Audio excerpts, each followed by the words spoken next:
네, 안녕하세요. 지금 이 시간은 간단하게 영화를 나름 분석해보는 시간을 갖도록 하겠습니다. 예전에는 영화도 종종 분석해서 올리고는 했는데 최근에는 뭐 영화를 되게 진지하고 뭐 분석하면서 보고 이런 것들을 거의 안 하고 있어서 한동안 쉬고 있었습니다. 이번에도 사실은 그냥 우연히 얻어 걸린 건데요. 예전에 여러분 그 기억나는 영화 있죠? 위플래시라는 영화. 사실 지금 당장 막 음악을 딱 틀어드리고 싶은데 저작권 문제 때문에 틀지도 못하는 아니 제가 저작권을 잘 몰라서 사실상 또 함부로 안 올리는 걸 수도 있겠죠. 남들은 또 잘만 비교 분석 잘하는 것 같으신데 뭐 여하간 이런 위플래시 기억하실 겁니다. 음악 영화죠. 드럼 치는 영화. 멋진 드러머가 나와서 멋지다기보다는 엄청 열정적인 그 드러머가 나와서 아주 카리스마 있는 선생님이죠. 플래처와의 어떤 이런 어떤 밀당을 좀 보여줬던 영화죠. 영화 위플래시 분석을 예전에 했던 기억이 있습니다. 근데 또 다른 한 영화는 바로 글래디에이터입니다. 글래디에이터는 또 여러분 안 보신 분 없을 거예요. 위플래시 안 보신 분은 있어도 글래디에이터는 거의 다 보시지 않았을까. 가장 최근에 뭐 어린 학생들이 아니라면 사실 최고의 어떤 또 액션 영화 중에 하나죠. 그래서 글래디에이터는 로마의 어떤 검투사 소재로 나온 영화고 사실 또 나름 또 실화를 좀 바탕으로 좀 한 게 있어요. 그래서 역사의 배경은 실화와 연결되어 있기 때문에 또 어떤 또 그런 영화를 보는 재미가 좀 더 배가가 되어 있죠. 근데 이제 글래디에이터와 위플래시는 얼핏 보면 아무 상관이 없는 영화죠. 소재가 완전히 다르고 또 사실 주제도 전체적 주제는 좀 달라요. 그런데 제가 위플래시를 예전에 분석했을 때 정치적인 측면에서 제가 분석을 했었거든요. 그래서 그 부분은 여러분이 찾아보시면 상세하게 제가 분석을 해놨을 겁니다.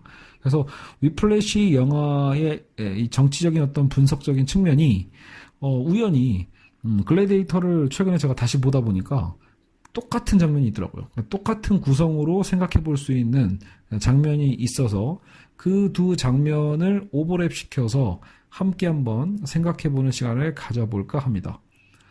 딱히 관심도 없다, 나는 그런 거 궁금하지도 않다라고 하신 분들은 그래서 이 방송은 그냥 스킵하시면 될 것 같아요. 자, 일단은 제가 사전에 분석했었던 위플래시의 그 마지막 장면입니다. 위플래시 영화의 가장 마지막 장면이 어떻게 보면 가장 압권인데 연주 음악도 음악이지만 그 설정이 되게 아주 묘해요. 뭐냐면 물론 보신 분은 다 아시겠지만 그 플래처라는 그 선생님, 카리스마 있는 그 선생님은 사실 이 앤드류라는 이 주인공 학생 때문에 사실 본인이 그렇게 자부심 있게 가르치던 학교에서 사실상 이제 쫓겨나게 되죠. 그래서 이제 본인만의 또 밴드를 만들어서 지휘를 하고 있었는데 역시 학교를 그만두게 된 앤드류를 사실 다시 한번 기회를 주겠다는 식으로 해서 받아줍니다. 앤드류도 사실상 이제 어떻게 화해가 된 거라고 생각을 하고 이제 착각을 하고 이제 본인이 약속한 곡을 연습해서 무대에 서게 되죠. 그런데 사실상 이것은 이 선생이 앤드류를 엿먹이기 위한 함정이었죠. 왜냐하면 너 때문에 내가 학교에서 쫓겨났는데 너도 한번 이 분야에서 한번 완전히 쫓겨나봐라 이런 거예요. 그러니까 사실 커리어에는 큰 상처를 줄 수 있었던 것 같아요. 드러머로서 제대로 이제 무대를 서야 되는데 전혀 다른 음악을 연주하기 시작한 거죠. 그러니까 앤드류는 전혀 준비하지 않았던 곡이에요. 그러니까 완전히 연습을 안 했기 때문에 말 그대로 꿀먹은 벙어리처럼 연주하지 못하고 가만히 있어야만 했죠. 이 관객들은 다 있는데 말이죠. 그래서 많은 관객들 앞에서 아무 반응도 할 수 없고 수치심을 느꼈던 앤드류는 무대를 박차고 내려오게 됩니다. 영화의 반전은 여기서 일어나죠. 무대를 박차고 이 망신살이 뻗쳤고 뭐 당장 자신의 커리어도 끝장나게 생긴 상황이니까요. 근데 그렇게 박차고 돌아가던 와중에 앤드류가 갑자기 태세 전환을 하죠. 무언가 각성을 했는지 그냥 이대로 물러갈 수는 없다고 갑자기 억울해서 그랬는지 모르겠지만 다시 무대로 뛰쳐나옵니다. 사실 앤드류 빼고 그대로 이제 음악 연주회를 계속 하려고 했던 이제 플래처 선생님은 깜짝 놀라게 되죠. 아니 망신나고 나갈 줄 알았는데 이놈이 갑자기 다시 또 무대로 사실상 난입이죠, 난입 들어온 거예요. 그래서 드럼에 앉습니다. 드럼에 앉고 갑자기 연주를 시작하죠. 그러니까 앤드류의 갑작스럽게 지금 사인이 안 맞잖아요. 여러분 사실 모든 공연은 뭡니까? 철저한 사인에 맞춰서, 연습에 맞춰서, 리허설에 따라서 정해진 대로만 하는 게 사실은 공연이잖아요. 근데 그 공연의 어떤 현장 속에서 앤드류는 변수를 만들어낸 거죠. 본인의 연주를 시작하는 거예요. 본인이 즐겨했던, 피나게 연습했던 그 곡을 막 개인기를 하면서, 그래서 일단 개인기를 하면서 무대를 장악하기 시작하는 거죠. 물론 다른 모든 밴드원들은 지금 영문도 모른 채 일단은 가만히 서 있을 수밖에 없고, 가장 당황한 건 플래처죠. 지휘자인 플래처는 지금 무대에서 지휘를 해야 되는데 갑자기 이 드럼 연주자가 마음껏 폭주하기 시작하니까 당혹스러울 수밖에 없어요. 본인의 컨트롤에서 벗어났으니까요. 그래서 뭐 하는 짓이냐고 막 몰래 조용조용하게 계속 사인을 주는데 무시해버리죠. 그리고 거기서 굉장히 중요한 대사가 나옵니다.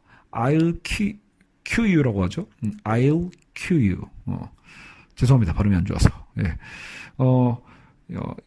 그대로 해석하자면 내가 당신에게 사인을 주겠다. 내가 큐를 주겠다라는 거죠. 내가 너에게 큐를 줄 테니까 기다려라. 이거를 지금 누가 누구한테 한 거죠? 지휘자가 연주자에게 한 게 아니라 연주자가 지휘자에게 한 겁니다. 그러니까 앤드류가 플래처 선생에게 내가 너에게 사인을 줄 테니까 입 다물고 기다려. 사실 이런 사인이죠. 그러니까 그 순간 이 주객이 전도되는 거예요. 권력의 관계가 전복된다라고 저는 생각합니다. 그래서 영화 전체의 어떤 흐름상 카리스마 있는 플래처가 사실상 거의 영화를 주도한단 말이에요. 앤드류를 주도하죠. 물론 앤드류의 어떤 또 폭주에 의해서 학교에서는 물론 그런 상황 때문에 쫓겨난 것도 있긴 하지만 사실 이 영화의 마지막 악보는요. 플래처에 대해서 앤드류가 사실 이제 연주로서 반기를 든 거고, 그래서 이 반기를 든 상황에서 플래처가 끌려갈 수밖에 없는 그 묘한 상황. 자, 여기서 이제 제가 본 거는 바로 이 공간입니다. 공간. 지금 이 주객이 전도되는 권력 관계가 전복되는 이 놀라운 혁명적인 현장은 이 공간의 특성 때문에 일어난 거거든요. 왜 그렇죠? 그동안 이 영화에서 보시면요. 연습실에서 플래처는 거의 깡패와 다름없어요. 연습실에서 학생들에게 상처 주고 막 하는 어떤 그 어마어마한 카리스마를 보여주는데 사실 그게 연습실에는 누구밖에 없죠? 오직 선생과 학생밖에 없잖아요. 그러니까 권력 관계만 존재하는 거예요. 비대칭적 권력 관계에 의해서 이루어졌던 거고 무대에서도 찍소리 못하고 이미 수능되어 있잖아요. 그렇게 훈련받아 왔으니까. 근데 지금 앤드류는 바로 플래처조차도 설설 기어야 되는 공간이 바로 이 무대라는 공간이에요. 무대는 뭐죠? 사실상 이 두 사람 모두의, 연주자들 모두의, 지휘자 모두의 사실은 커리어가 걸려있는 바로 실전 아니겠어요? 바로 그 실전에 누가 있다? 이 실전을 판단하는 이 실전의 가치, 공간의 가치도 누가 만든다? 관객이 만들죠. 그러니까 이 영화에서 굉장히 중요한 요소는 플래처와 앤드류만의 이 관계, 권력 관계가 아니라 그 권력 관계의 필드죠. 그 장 자체를 만들어내고 있는 건 바로 관객이라는 겁니다. 관객의 시선과 관객의 기대와 관객의 어떤 이 작용들, 관객의 어떤 이 기대치들이 사실 이 연주를 이끌어가는 거, 이 무대 자체를 존재 가능케 했기 때문에 결국 아무리 권력인 플래처조차도 지금 연주를 폭주하고 있는 앤드류를 막을 수가 없는 거예요. 그냥 막으면 엉망진창이 될 테니까. 여기서 더 때려치고 나가면 다 엉망이 될 테니까요. 본인 커리어도요. 그러니까 눈치를 볼 수밖에 없다라는 거죠. 대중의 시선과 대중의 어쨌든 이 기대치를 만족시키기 위한 결국은 이 플래처의 욕망은 엄밀하게 얘기하면 그 플래처에게 보여주길 기대하는 관객들의 욕망을 플래처도 욕망할 수밖에 없다라는 거예요. 락강식으로 얘기하면 타자의 욕망을 욕망할 수밖에 없고 그렇게 행동해야 되는 지금 바로 플래처의 자리죠. 그래서 타자가 지정한 자리에 서 있을 수밖에 없다라는 바로 그 명제처럼 어떻게 보면 플래처도 지휘자로서의 그 자리를 지켜야만 하는 거죠. 바로 그 권력적인 권력의 어떤 장을 이용한 게 앤드류의 바로 놀라운 어떤 전복적인 기술이었던 셈입니다. 그래서 앤드류는 플래처도 어떻게 할 수 없는 이 관객들의 어떤 시선 앞에서 나름대로는 독주를 하게 되고 이 독주 이후에 큐를 사인을 주는 거죠. 그리고 이 영화에 사실 왔거든요. 그래서 그 두 사람이 주객이 전도됐다가 마지막 장면은 뭐예요? 여러분 그 위플래시 마지막 장면, 정말 마지막 장면은 큐를 주죠. 결국은 앤드류가 플래처에게 사인을 주고 플래처는 그것을 받아줍니다. 그러니까 큐를 거부하는 게 아니라 이제 플래처도 받아주게 되고 둘이 이제 드디어 한 팀이 돼서 연주를 시작하게 되죠. 그러면서 전체 연주가 빵 하면서 영화가 끝나거든요. 결국은 저는 이 영화에 그래서 이 위플래시의 압권은 바로 이 정치였습니다. 정치의 매력. 예. 바로 이게 현실 정치구나라는 거죠. 결국은 어떤 권력자도 사실은 이렇게 대중 앞에서는 시민 앞에서는 결국은 제한될 수밖에 없다라는 메시지가 사실상 위플래시에도 보인다라는 거예요. 그 권력의 전복 관계가 저는 너무나 인상 깊었거든요. 근데 재미있는 건 글래디에이터예요. 자, 여러분 글래디에이터로 다시 돌아오시죠. 글래디에이터에서 보면은 다 아시겠지만 막시무스가 사실은 로마 어쨌든 북부 총사령관이었고 심지어는 이미 그 로마 황제였던 그 전 로마 황제에게 심지어 권력까지도 어느 정도는 이양받을 수 있었던 상황이었는데 본인은 사실 욕심이 없었죠. 왜냐면 오직 가족만 생각했으니까. 하지만 야망가인 코모도스에 의해서 결국은 그러니까 아들에 의해 살해당한 거죠. 아버지도요. 황제 아버지도 결국은 사망이란다. 그죠? 사망했죠. 암살당한 거죠. 엄밀하게 얘기하면 죽임을 당할 거예요. 아들의 야망에 의해서 죽임을 당한 채 그리고 이제 자신의 어떤 직책을 거부한 막시무스에 대해서도 철저한 응징과 보복을 하게 됩니다. 그러면서 모든 걸 다 잃어버린 막시무스가 노예 검투사로 되돌아온다는 사실 영화적 스토리는 매우 단순하죠. 그래서 검투사로 되돌아와서 로마 콜로세움에서 싸우다가 영화 마지막에는 결국은 복수를 하게 되죠. 황제까지도 코모도스 황제를 결국은 죽이게 되고 물론 본인도 결국은 가족 품으로 돌아가게 되는 그런 영화입니다. 근데 이제 제가 오늘 이제 아까 말씀드렸던 위플래시의 어떤 장면이 떠올랐냐면 막시무스가 콜로세움에서 이미 싸우면서 인기를 얻게 되거든요. 그러니까 막시무스는 노예에 불과하고 언제 죽을지도 몰라요. 그냥 한번 죽으면 끝이니까. 누군가는 죽어야만 끝나는 게임이 이 노예 검투사들의 싸움이었죠. 사실 뭐 로마의 유흥거리기도 했지만 그래도 그 인기라는 대중적 인기가 얼마나 중요한지를 이 영화는 잘 보여주고 있습니다. 그래서 여러분 그 글래디에이터에서는 사실은 이 영화를 끌고 가는 힘도 결국은요. 이 대중의 인기를 어떻게 얻어내는가에 있어요.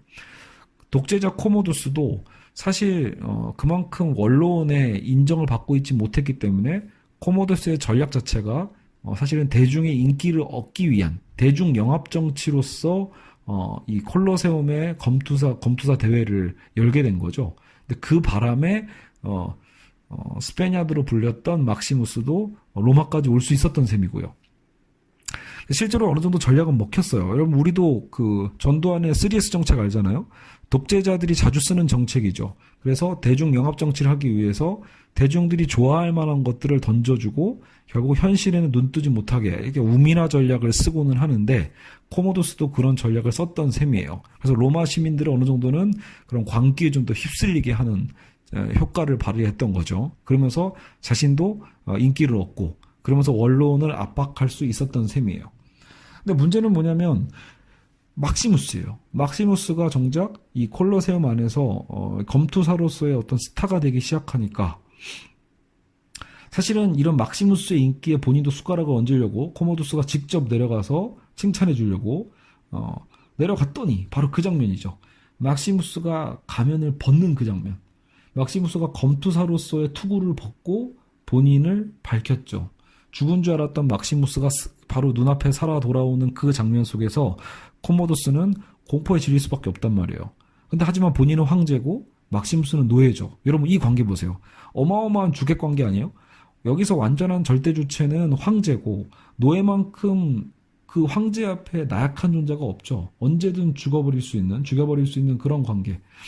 근데 이 엄청난 권력 관계가 여기서도 한번 뒤집힙니다. 예. 막시무스가 이제 막 스타로서 지금 콜로세움 중간에서 어마어마하게 환호성을 들으면서 생존하고 살아남은 상황에서 황제가 죽이고 싶어도 죽일 수 없는 장면이 연출이 되는 거죠. 저는 이 글래디에이터에서 가장 멋진 장면이 바로 그래서 이 장면을 꼽습니다. 예, 일단은 딱 투구를 벗으면서 멋지게 그 통성명하는 장면도 되게 인상적이지만 예, 어떻게 보면 노예 주제인데 노예가 자신의 이제 본래 직분을 얘기하는 거죠. 그죠? 그래서 자기 원래 황제와도 친했고 본인이 북부 총사령관이었고 뭐 이런 식으로 막 얘기하는데 진짜 막 통쾌하죠. 그리고 그 장면에서 코모도스는 당장 막시무스를 죽이려고 하는데 거기서 이제 콜로세움의 그 대중의 외침, 막시무스를 환호하는 떠나갈 듯한 그 천둥 소리 같은 그 환호 소리 속에서 결국은 코모도스도 막시무스를 죽이고 싶으면 죽일 수가 없는 역설적 상황에 처하게 됩니다. 그러면서 결국은 살려주죠.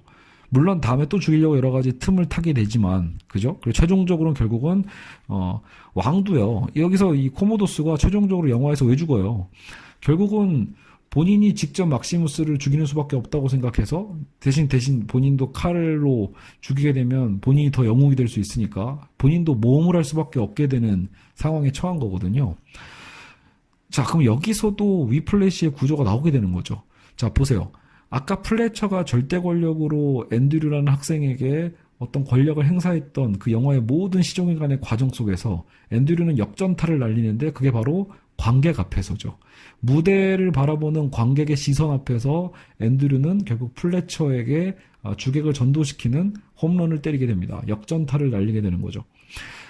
코모도스도 마찬가지예요. 코모도스가 황제니까 황제만큼 절대적인 사람은 없었을 텐데, 특히 그 당시에. 특히나 이미 영화상에서도 이미 독재적 행위를 하고 있었어요. 많은 사람들을 처형했죠. 근데 그 많은 사람을 처형할 때 처형당한 사람들은 대중의 인기가 없었거든요. 근데 지금 현재 가장 낮고 낮은 노예였던 막시무스는 대중의 인기가 있죠. 대중의 인기가 있는 막시무스는 죽일 수가 없는 거예요. 죽이는 즉시 본인의 인기는 크게 하락하겠죠. 로마의 시민들은 막시무스의 이 생존과 싸움을 계속 보고 싶어 했으니까요. 결국 여기서도 전복됩니다. 황제의 본심은 절대적으로 죽이고 싶었어요.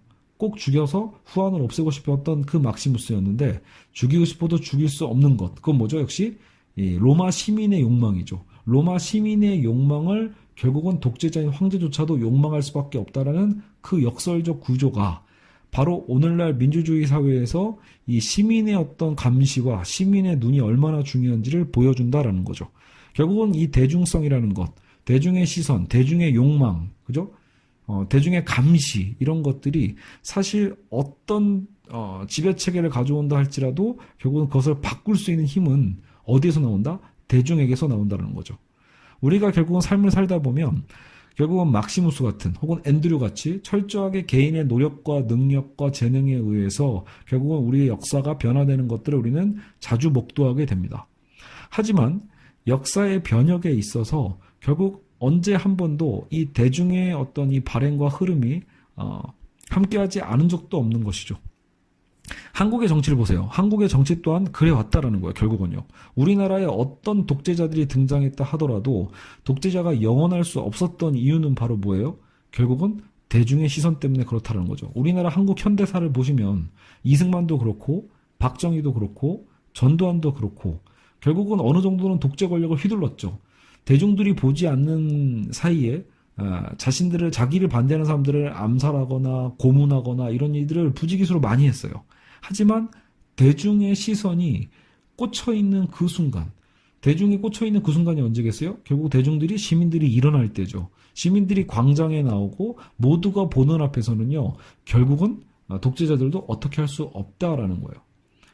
광주 학살도 굉장히 끔찍한 사건이지만 여러분 만약에 이게 광주만의 문제가 아니라 다른 도시들이 연대했다라면 혹은 다른 도시에서 광주를 돕지 않더라도 다른 도시에서도 그런 분규가 똑같이 다 같이 일어났다라면 결국은 병력을 그렇게 모을 수도 없을 것이고 그 부담을 질 수 있는 독재자도 없다라는 거죠. 목숨을 걸고 결국은 권력자들이 어떤 행태를 하고 있는지를 불꽃 같은 눈으로 지켜보는 시민들의 시선, 대중들의 욕망, 그 바램이야말로 사실 역사를 만들어내는 가장 중요한 동력이다라는 것을 알 수 있다라는 겁니다.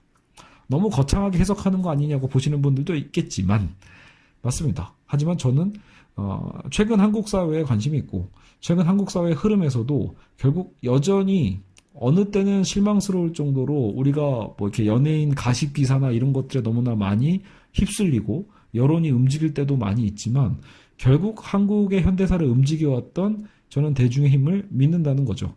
위플래시와 글래디에이터가 보여주는 바로 이 오버랩되는 그 장면. 어떤 최강자도 어떤 절대자도 결국은 저 수많은 타자, 수많은 결국은 이 대중의 권력, 대중의 시선을 넘어설 수는 없다라는 것을, 그리고 언제든 그래서 이 객관적으로는 도저히 불가능해 보일 것 같은 그런 약자의 시선에서도 결국은 최종적인 이 전복은 가능하다. 이 상황을 완전히 전복시키고 새로운 세계를 만들어가는 것은 언제든 가능하다라는 그 가능성을 보여준다는 점에서 저는 이 두 영화가 매우 마음에 듭니다. 그렇죠? 어떤 면에서 상업 영화일 수도 있지만, 그리고 색채도 참 많이 다른 두 영화지만 그래도 현재 나에게는 너무나 좋은 메시지를 전해주는 영화가 아니었나. 그래서 저도 이 메시지를 여러분과 함께 나누고 싶어서 굳이 20분의 시간이나 걸쳐서 구구절절 얘기를 해봤습니다. 뭐 한두 분에게라도 뭔가 좀 새로운 깨달음이나 생각해볼 만한 어떤 그런 시간이었으면 좋겠습니다. 네, 20분 동안 귀한 시간 내주셔서 감사합니다. 위플래시와 글래디에이터를 연관시켜서 오버랩해서 분석해본 시간이었습니다. 감사합니다.